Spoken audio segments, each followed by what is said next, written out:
sempang hutang. Kuring hayang jadi benghar tapi tepoho sembahyang.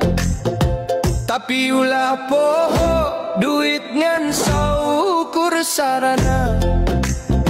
Babagi rejeki